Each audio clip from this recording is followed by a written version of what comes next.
Most people think that an oil change is just pulling the plug and letting the oil drain. That's not how we do things here at Maintenance and More Automotive Specialists.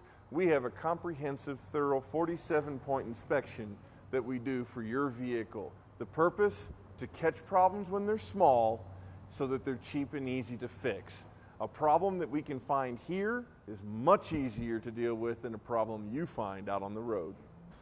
On the test drive, he needs to get the vehicle up to at least parking lot speeds because things can show up. If you take your hands off the steering wheel and the car swerves one way or the other, you have an alignment issue.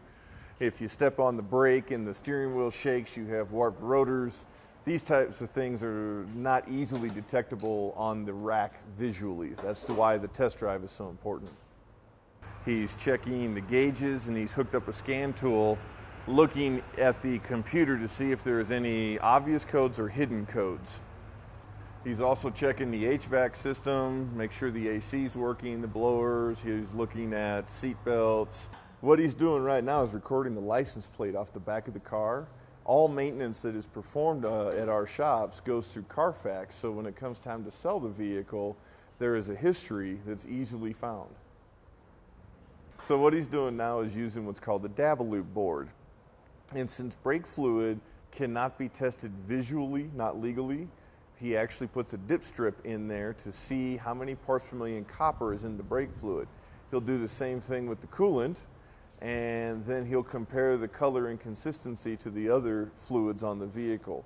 This is in addition to looking at levels.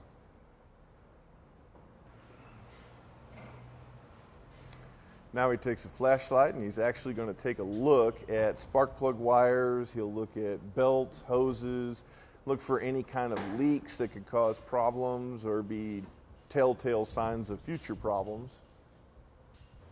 The concept is to catch a problem when it's small and inexpensive to fix instead of waiting for the complete vehicle to fail and then cost you multi-thousands of dollars. And now we're going to put the vehicle on a rack and do the mid-level inspection.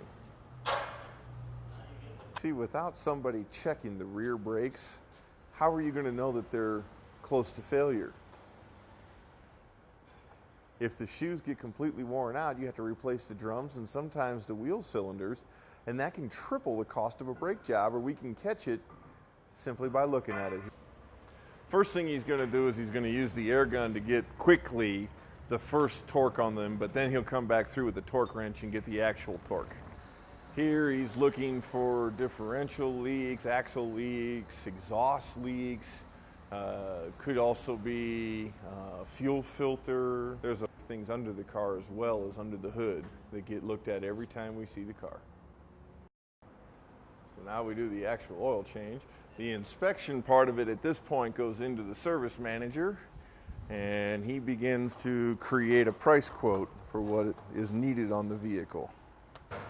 So as I said earlier, he comes around with an actual torque wrench and makes sure that the lug nuts are tightened to the correct torque.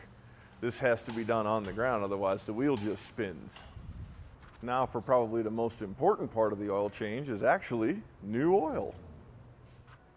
Now what he's doing here is starting the vehicle after the oil change, getting the oil circulated around the engine, and then he'll check the level. It's very, very important to do it this way.